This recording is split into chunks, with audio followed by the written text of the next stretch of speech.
All right, we're going to go ahead and get started. Welcome, everyone. I'm Brian Weimer, and I am the Research Compliance Officer for Tulane University. And my colleague, Lisa Wurtzel, who is Deputy Research Compliance Officer for Tulane.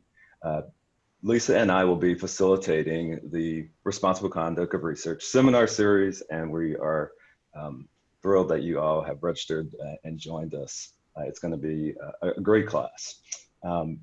We will have a few announcements that we'll go over with all of you at the conclusion of today's presentation and discussion. So I ask that you stay on the Zoom for those announcements that we'll make at the end. And with that, I'd like to turn the presentation over to Tulane University's Vice President for Research, Dr. Giovanni Piedamonte. And Dr. Piedamonte is also Professor of Pediatrics, Biochemistry, Molecular Biology, in the Tulane School of Medicine. Welcome, Dr. Piedamonte. Thank you, Brian and Lisa, and welcome to the Responsible Conduct of Research Seminar Series. We are so pleased that you are all here.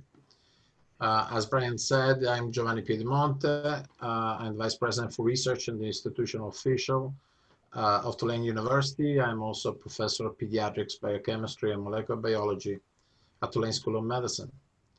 Many of you are at the start of your research career as graduate students, doctoral candidates, postdoctoral researchers, and you represent the next generation of researchers and carry the torch towards the next breakthroughs in science and research. The importance of research has been thrust into the spotlight by the COVID-19 pandemic. Your interest and willingness to take this course is a most positive expression of your commitment to the responsible conduct of research. As Vice President for Research for Tulane and as a researcher myself, I applaud you in this endeavor. The Tulane Research Compliance Office within the Office of Research facilitates the seminar series each fall. The Research Compliance Office includes Brian Weimer, who is the Research Compliance Officer, Lisa Wurtzel, the Deputy Research Compliance Officer, and the Administrative Assistant, Kay Ledger. I'd like to thank also Tim Trepanier. He is our audiovisual genius, and he makes it possible to have this Zoom presentation run smoothly. A primary goal for this class is to answer your questions, so please don't ever leave the class with questions unanswered, and don't hesitate to follow up with us if you think of a question later.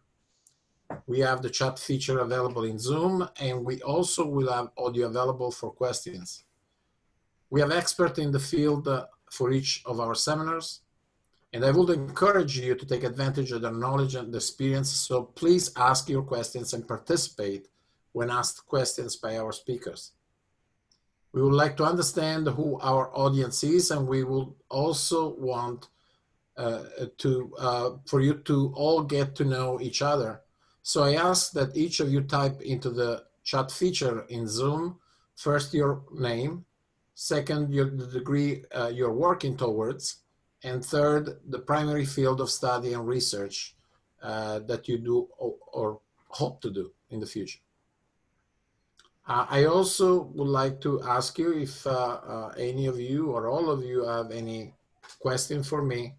I'd be more than happy to address them before I introduce our wonderful first speaker.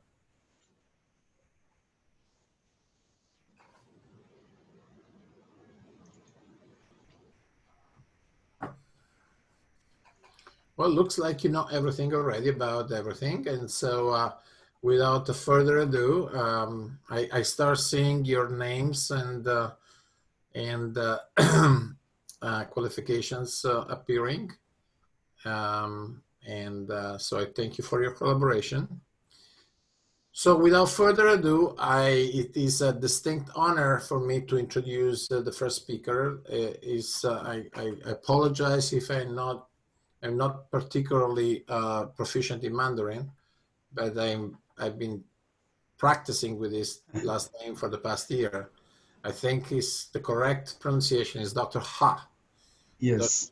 Dr. Yang Ha is, without any doubt, a nationally and internationally recognized expert in clinical translational epidemiological research in the field of cardiovascular and kidney diseases. He has conducted novel studies about obesity, hypertension, diabetes, stroke, cardiovascular disease, and chronic kidney disease, all funded by NIH. He has been the principal investigator and co-investigator for more than 40 major research awards from NIH, awarded more than $175 million. Let me repeat this, $175 million. I know that you are at the beginning of your career. I suspect that you can consider yourself extremely accomplished if you get close to that. Dr. Ha has authored more than 550 scientific articles and has published in first-class biomedical journals, including the New England Journal of Medicine, the Journal of the American Medical Association, JAMA, The Lancet, and Nature Genetics. He has received many awards from local, national, and international academic institutions and professional societies, and here at Tulane, he is the Joseph Copes Chair and Professor of Epidemiology and Director of the Translational Science Institute. He holds an MS, PhD, EMS, MD degrees, and probably several others we don't know about. And we are delighted and honored that he is presenting the first lecture in our seminar series regarding the societal impacts of research. Please welcome Dr. He. And before I give him the microphone, please do not hesitate if you happen in the course of your research, you have specific questions that you feel myself or my office can address. Please do not hesitate to connect with us. We are here for you and to facilitate your research and make sure that you do your research in the safest possible conditions. Without further ado, thank you very much. Thank you, Dr. Ha, and here is your first speaker. Thank you very much, Giovanni. Good afternoon.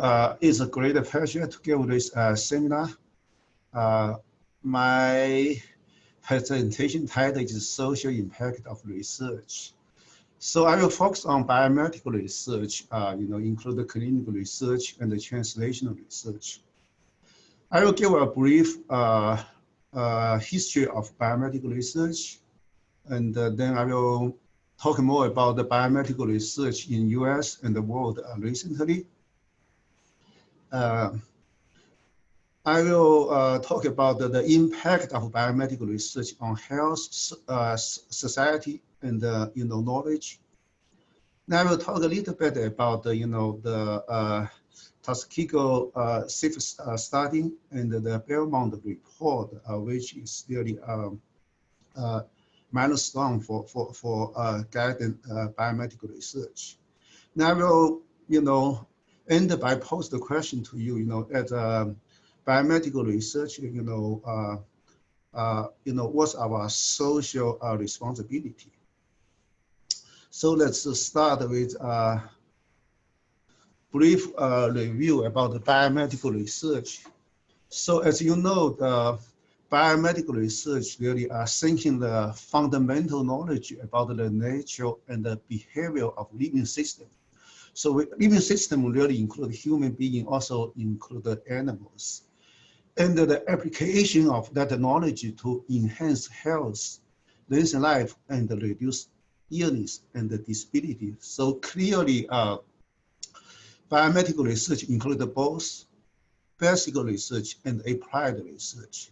First part, really, we are thinking the fundamental knowledge about the nature and the behavior of human and animal.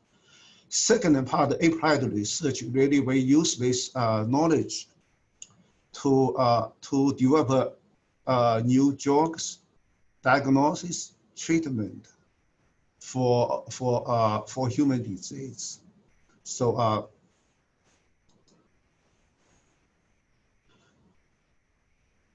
most biomedical research related to IRB really focus on clinical and translational research. So by NIH definition, any research conducted in human subject will be part of clinical research, which include patient-oriented research with objective to understand the mechanism of human disease, treatment, clinical trial, or develop of new technology for diagnosis for treatment. Also include the epidemiology study and the behavior study, as well as outcome research and the clinical and the health service research. So translational research really defined by the National Academy of Medicine, really include two areas of translation. First area is translate of the bench science discovery to clinical research, clinical trials. Second area of translation is a translation of clinical research findings to clinical practice to community disease prevention.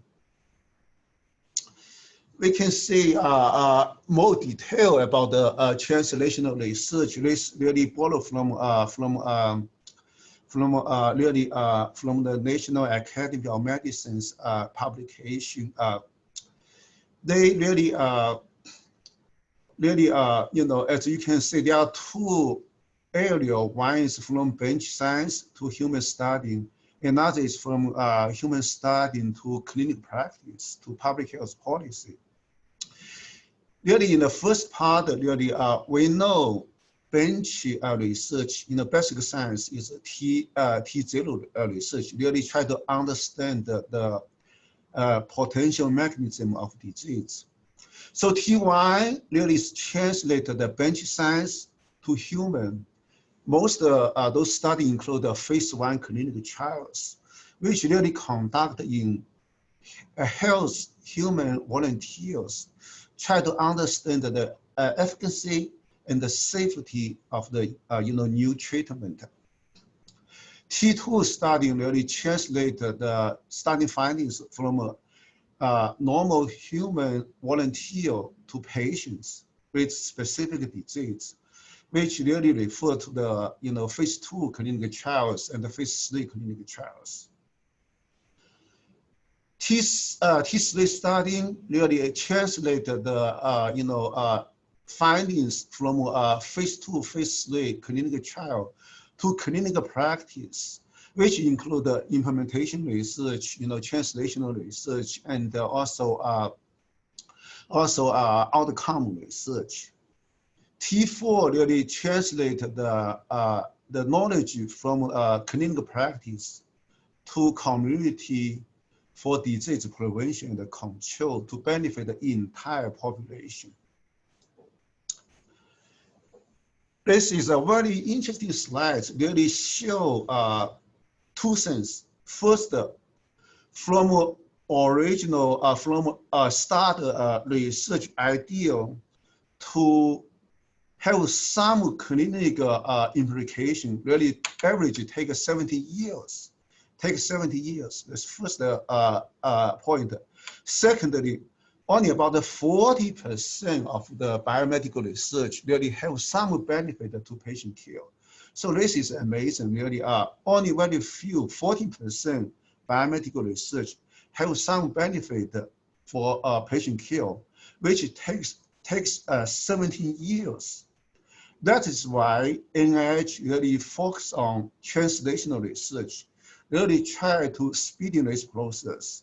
So the research discovery, scientific discovery can apply to improve human health in much shorter period of time. This is the whole purpose of clinical and translational research.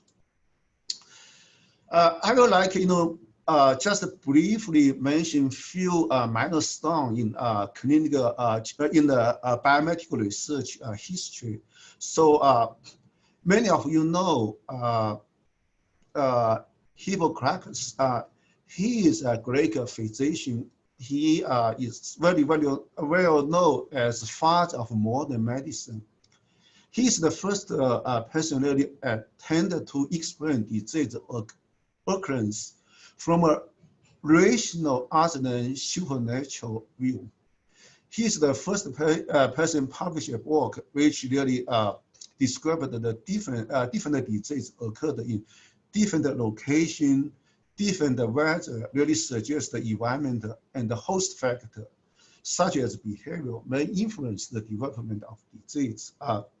He's very well known for his quote, such as, one quote I guess everyone know it, make a habit of two things, to help, or at least to do no harm.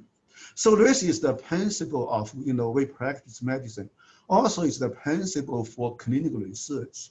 We try to help patients, but at least we cannot harm patients. So this is very important key for clinical practice and for clinical research. Another quote, a lot of people also know it. Let the food be a medicine and the medicine be food. So clearly he understands how important is environment, nutrition, food really affect the health just like medicine. I also want to mention the Pierre Charles Alexander John Lewis. He is the pioneer, really start evidence-based medicine. Really, he believed, he really started the pneumonia methods in medicine.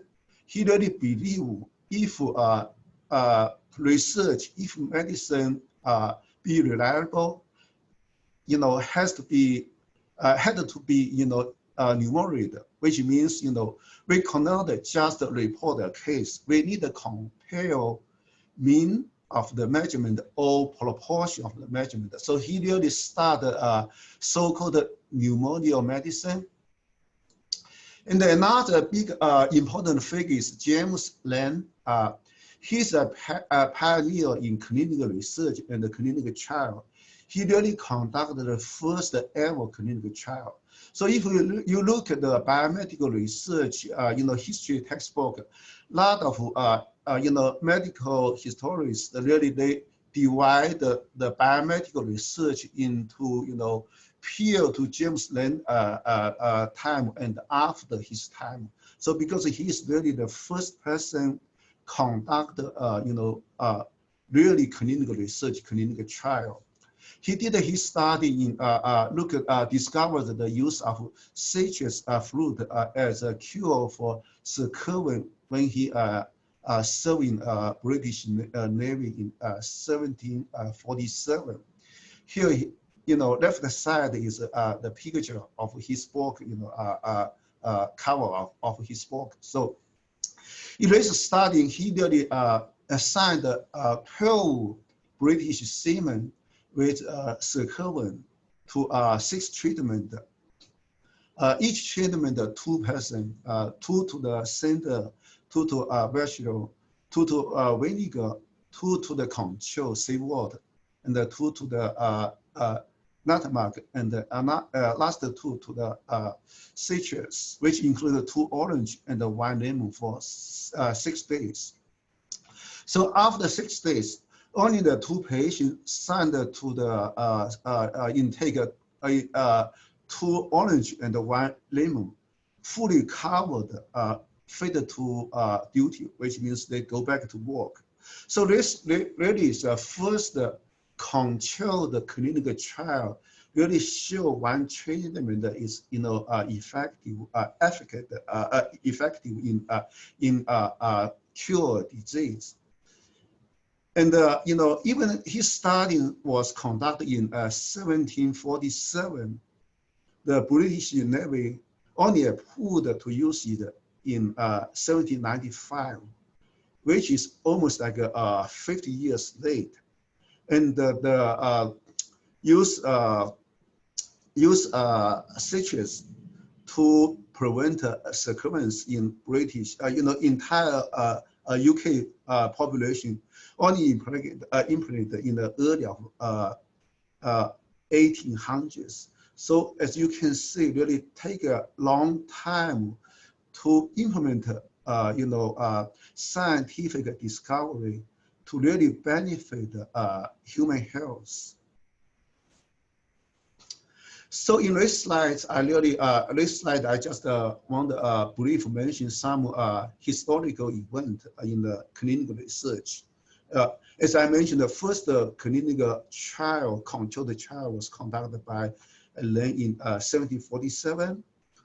Then use placebo as a control in clinical trial was introduced in 1863. API randomization was introduced in 1923. Randomization to the participants to the intervention and the control was introduced in 1931. And the first multi-centered clinical trial was published in 1944. And in 1966, U.S. Public Health Service formally require informed consent for all clinical trial and start Institution Review Board IRB. In 1979, NIH first required data and the safety monitor for all clinical trials. So even like even the scientific curiosity to understand the disease and the treatment has been there for centuries, but this effort will not really support or regulate until creation of NIH, National Institute of Health, in 1948. NIH provides more financial support for biomedical research than any other agency in the world, and is responsible for numerous innovations that have improved global health, such as polio vaccine, antibiotics, and anti-psychiatry agency developed by in the early year of NIH. They lead the strong support from social and political leaders, include House, Congress, both parties really strongly supported NIH. And in the 1990s, President Clinton initiated the doubling NIH funding, which really increased the biomedical research capacity significantly. If you look at currently, based on the most recent data in 2018, the total U.S. investment in biomedical research and development was about $194 billion. Most from industry, especially pharmaceutical company, which count for about $129.5 billion. And the federal government investment is about $43 billion, most from NIH. NIH really count more than 82% all federal investment in biomedical research. That's why NIH research is so important, so critical for any research university. And of course, academic and research institute like university, college, independent research institute, and the hospitals, medical centers, they put in about $15.7 billion in research. Others like Gates Foundation, all the foundation together put in about $2.3 billion in biomedical research. Local and the state government put about $2.1 billion, and other volunteer health organizations like American Heart Association, American Diabetes Association, American Society of Cancer, they put over $1.5 billion in. So if we look at the research funding over past over the 5-year period from 2013 to 2018, you can see research funding really increased. Especially the pharmaceutical company industry, they really increased research funding significantly.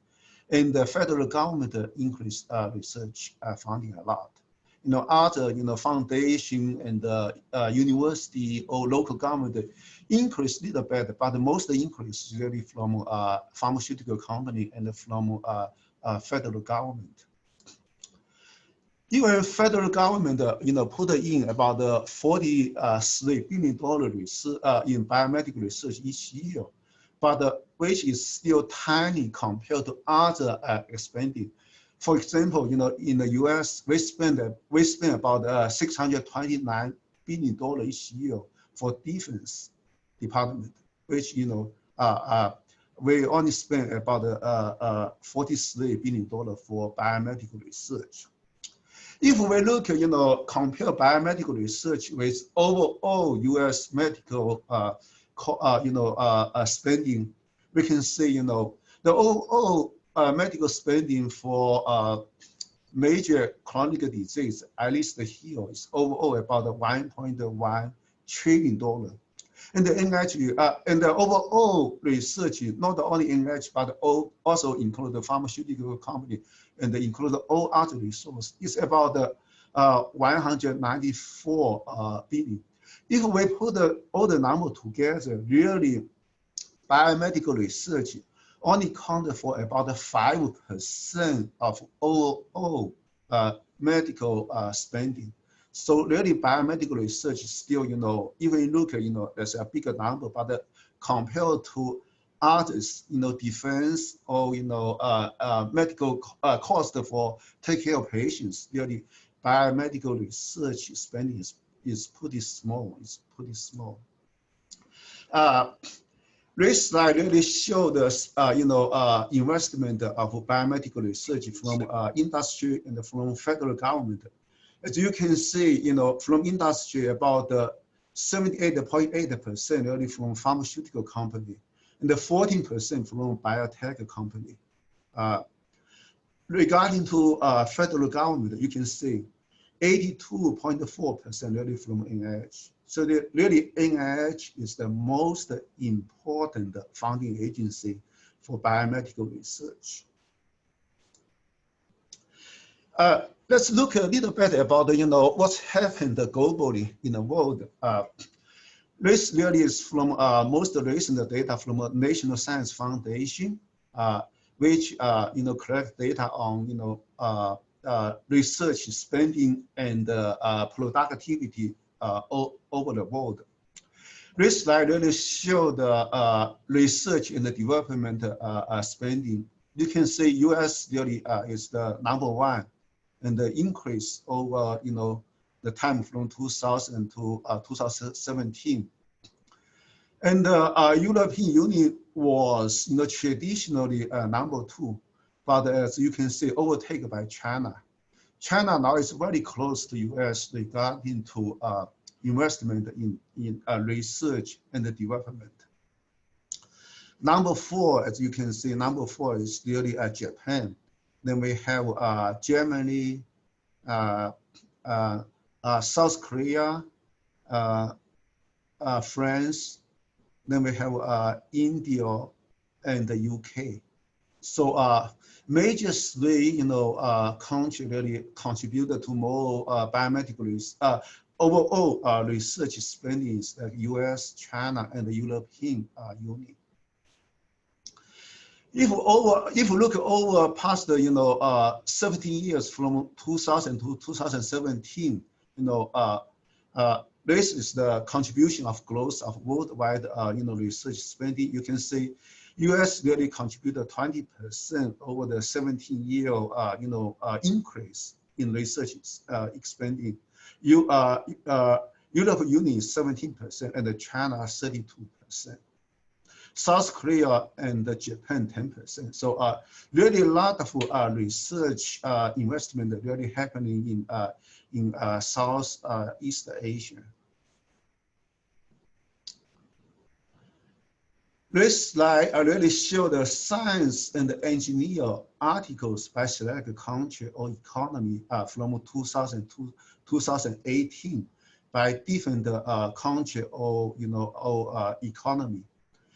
As you can see, in the 2000, US accounted for about 28% overall publication in all the world.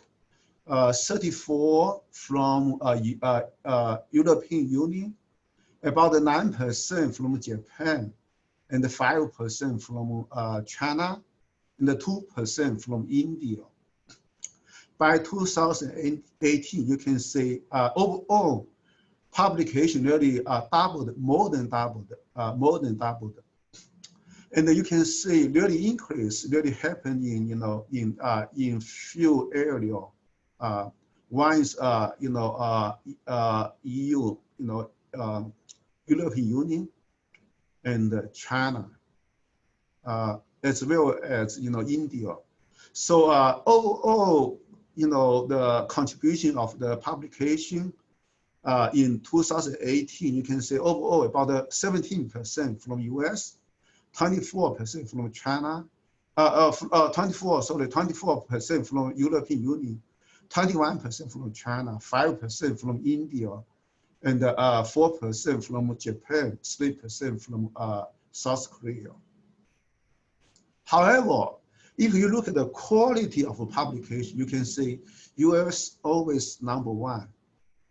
If you look at the top 1% cited article indexed by countries, you can see, we are the #1. US is always #1, followed by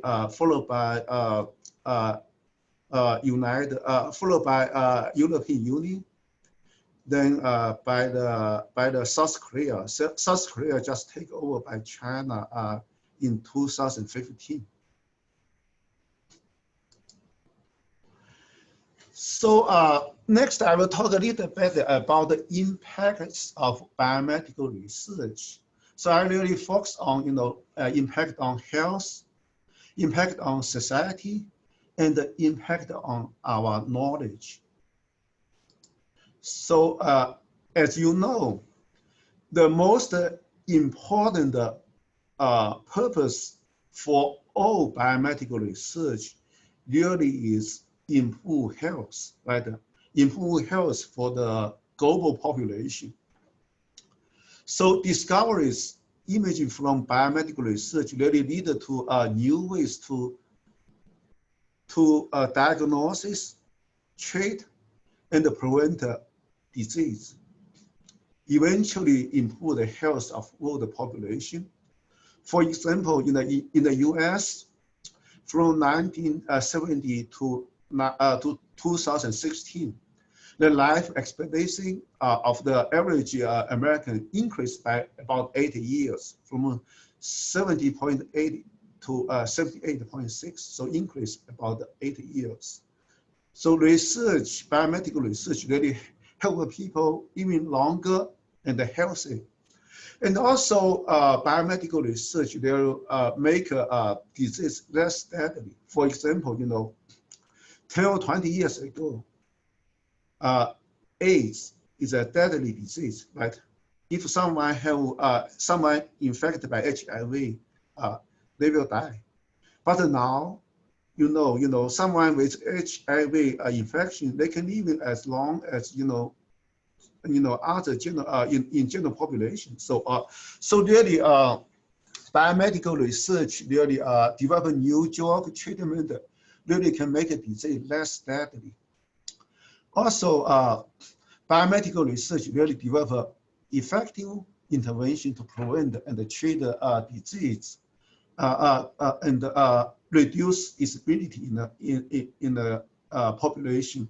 I will give some examples later, like even for now, we have this pandemic, COVID-19 pandemic. Really, but the good news is there are several very promising, vaccine is in the development, in the phase 3 clinical trial.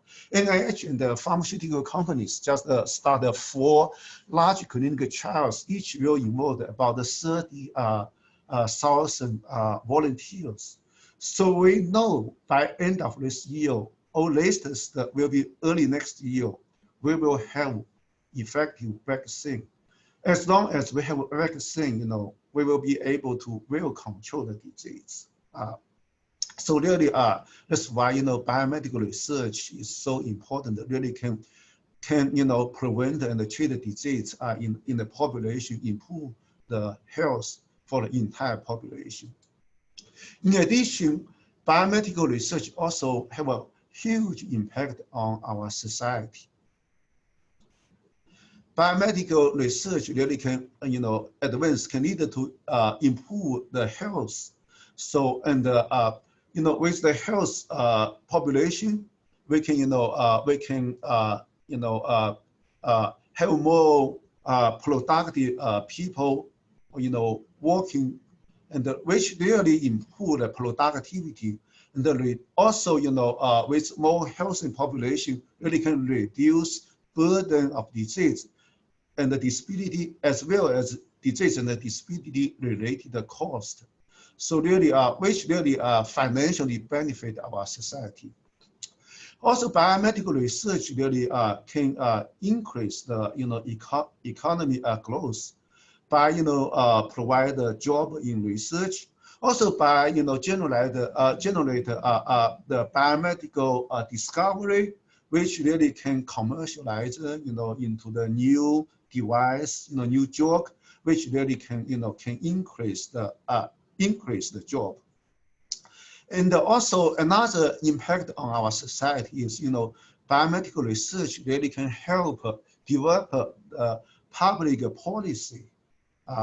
A public policy, which really can improve the entire society. And of course, biomedical research help the U.S. compete and contribute to global.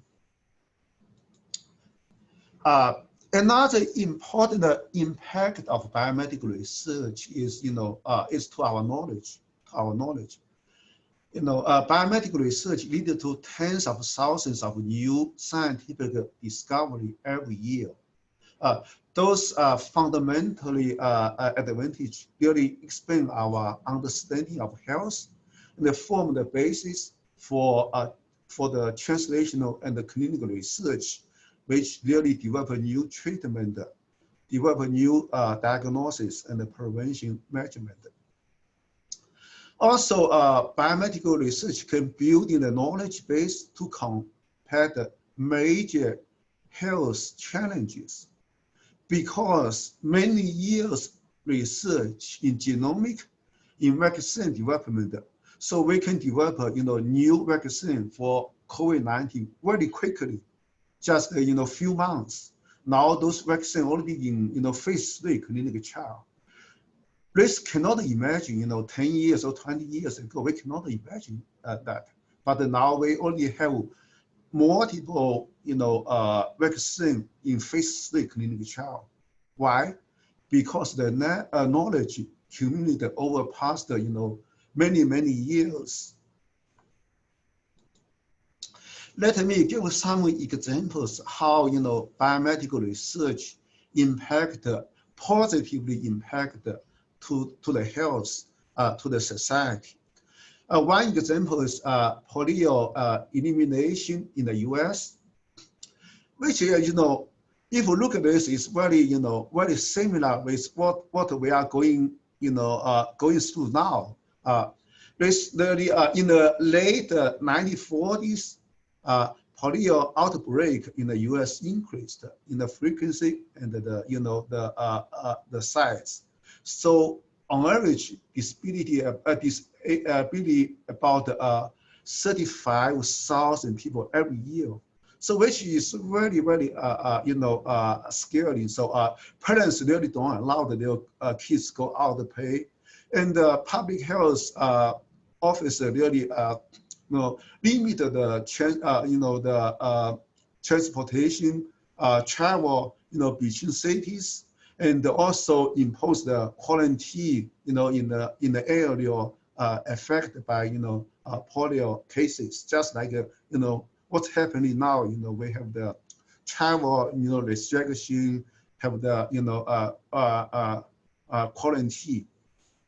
However, the very effective vaccine for polio was developed. and which started used, which really totally eliminate polio in the U.S. For past 30 years, we don't have any cases in U.S. There are some, traveling case from foreign country, but there's no case in the U.S. Totally due to this polio vaccine. So this is one example. Really, biomedical research really can prevent the disease. Another example, many of you may know, Framingham Heart Study really started in this building, this very small building in 1948. This is their new building. NIH just gave them another $48.2 million for continuing the study. Before Framingham Heart Study, we don't know cigarette smoking, high cholesterol, high blood pressure, diabetes, obesity, physical inactivity related to heart disease. We don't know it.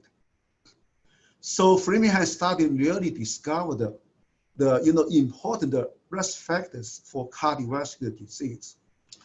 And with those discoveries, we really developed strategy to reduce those risk factors and treat those risk factors, like treat hypertension, dyslipidemia, diabetes, and increase physical activity and reduce cigarette smoking. So look, what's the benefit? Look at US alone. Deaths from heart disease fell about 67.6% from 1969 to 2015. In the same time, stroke mortality reduced by 71%. So you can see huge impact of those research on our health, on our society. And another example is the Human Genome Project, which really contributed to our knowledge.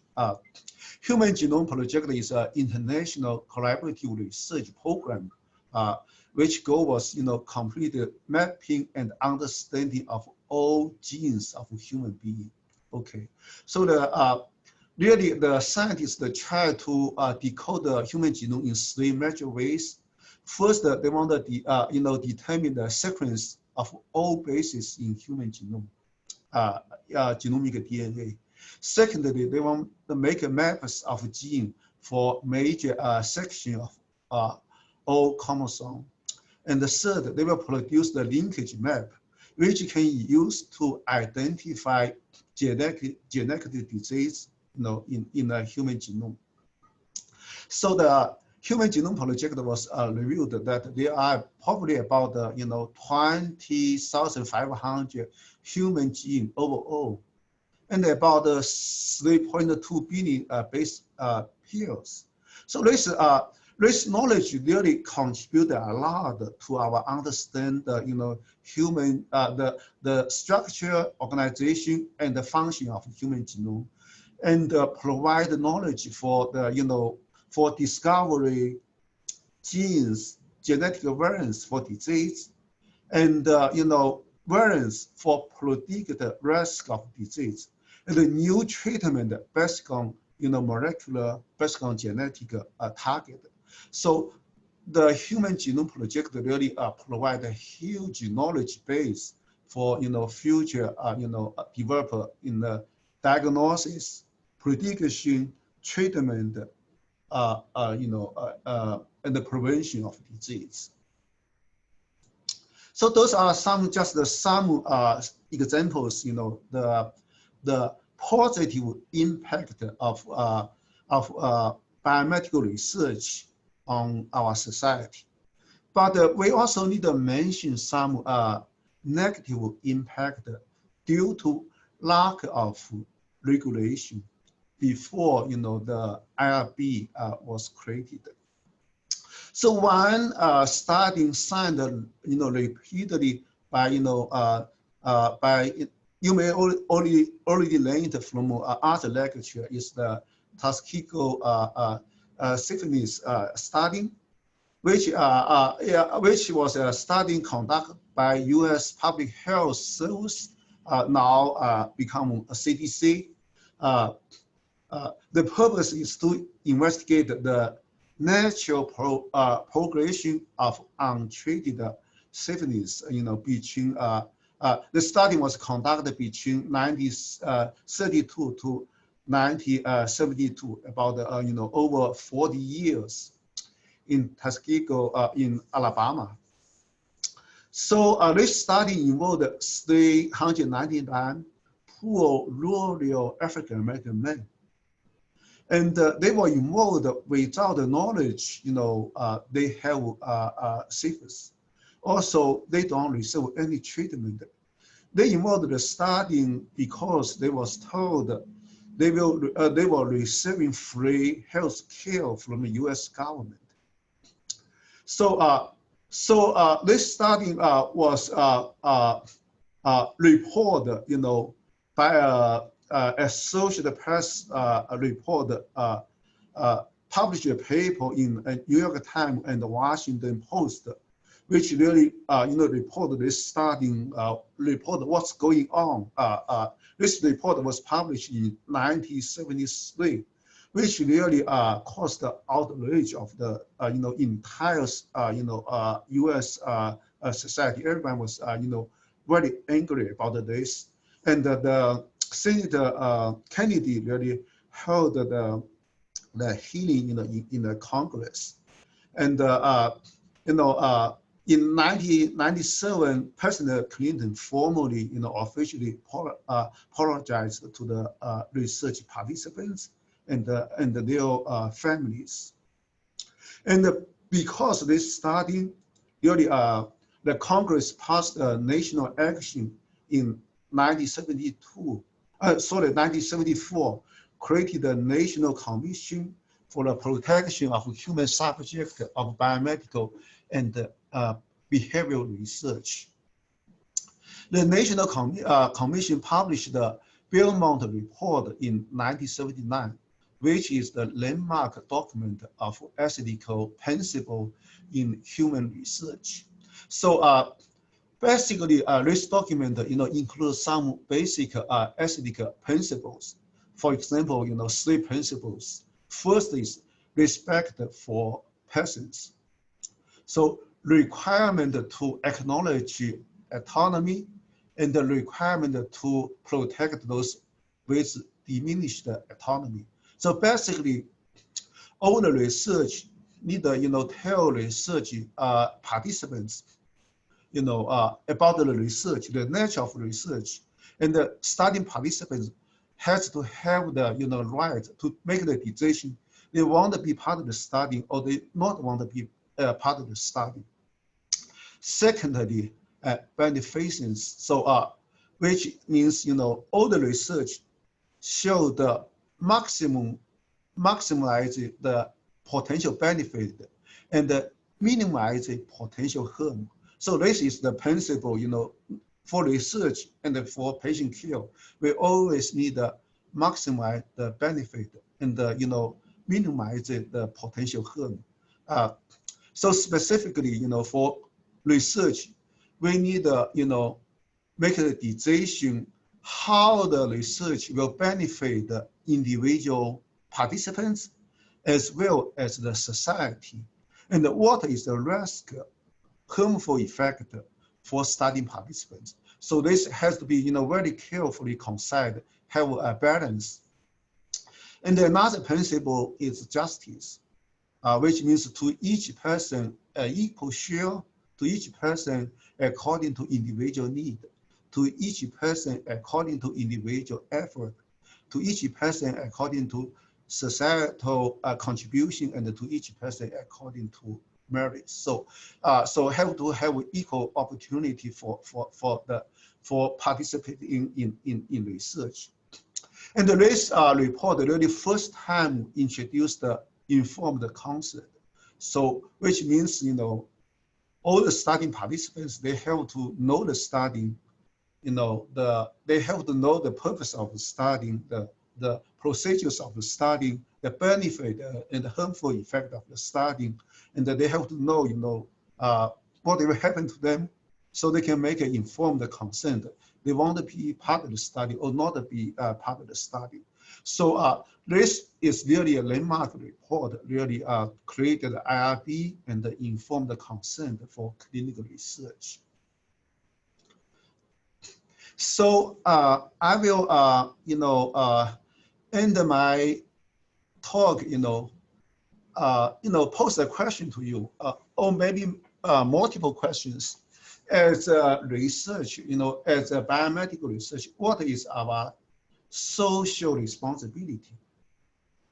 Okay, so when we're talking about the impact of research, we need to thinking about the, the impact in real, impact to food, and how we can, have the beneficial effect, increase the beneficial effect, maximum beneficial effect, and minimize, harmful effect. So, as a biomedical research, we need to realize our research show the benefit to the global population, to everyone in the world. We need to benefit, of course, high-income countries like the U.S. and other countries really we conduct the study, we contribute to the study. Also need the benefit to low and middle-income countries. This is very specifically related to the pharmaceutical studies. We know some pharmaceutical company, they develop new medicine for treatment. They can make the medicine very, very expensive. So really a lot of people living in low and the middle income country will not able to afford it. So is this fair? We need to consider it. Also, rural, urban, rich and poor neighborhood. Even the US, a lot of underserved population cannot afford to, the novel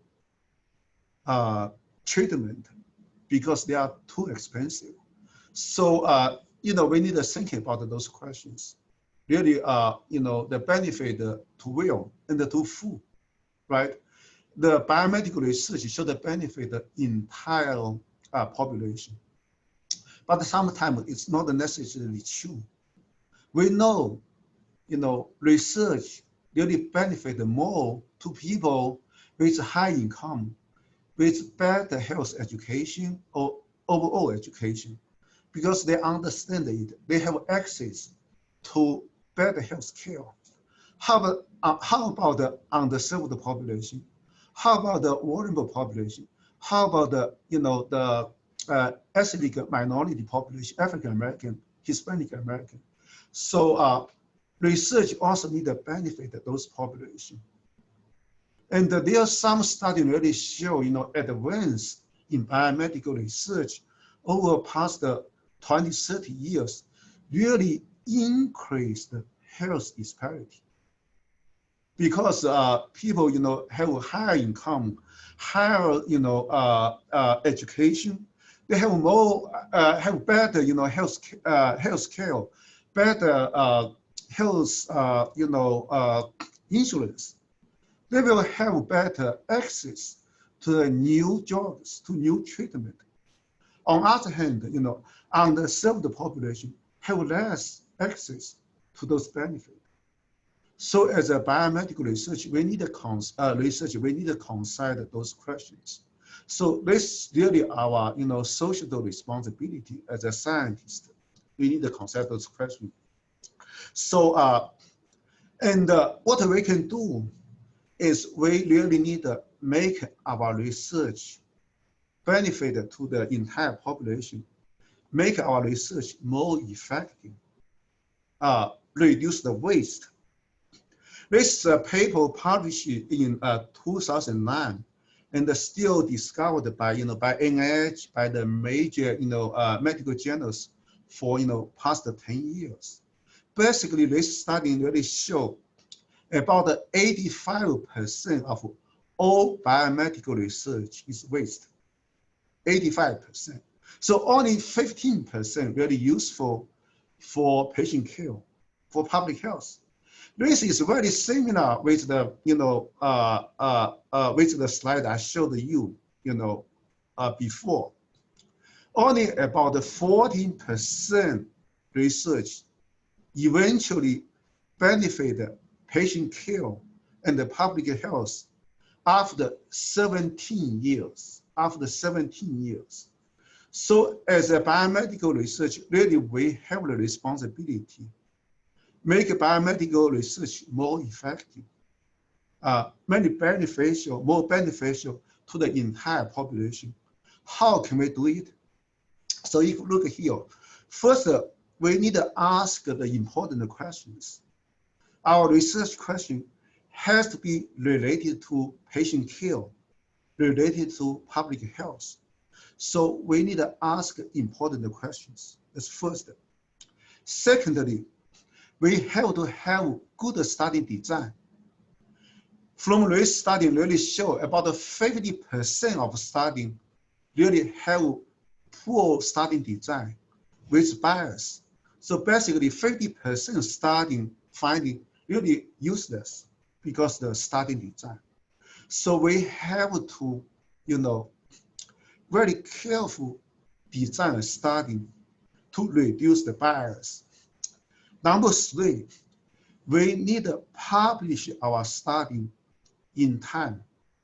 We need to share our study findings to the scientific community, to the clinical practice, to public health community. We need to share our study findings because we do not own those study findings, okay? All our study really funded by federal government, which means funded by taxpayers. Taxpayers really pay all those studies. So we have responsibility to share our study findings, to publish our studies. Look at this report. Only 50% of study published, which means about 50% study never published. So this is a huge waste. And number four, when we publish our study, we need to make sure publish all the information about the intervention, details about the intervention, how you conduct the intervention. So clinicians can look at, read your paper, can repeat your intervention in their patients, in their population. Also, from this study really show about 50% of study really did not carefully describe about the study outcomes. So really, those information really cannot use for clinical practice, for public health. That's why NIH, now more focus on, we need to increase the registries of research, okay. And a lot of top medical journals require we register our study in the clinicaltrial.gov or other website. So people can look at our study design, can criticize us. So really, as biomedical research, we have the social responsibility to conduct the study well and generalize high quality data and publish those data, on time. So those knowledge can be shared by the entire society, really can benefit the entire population. Okay, this is my presentation. I will be happy to answer any question you have.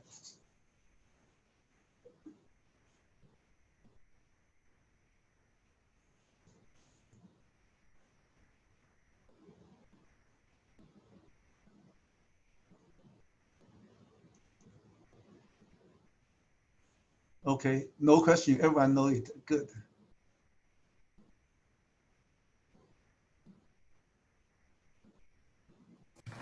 All right, thank you so much, Dr. Ha. That was a very informative presentation. We very much appreciate it.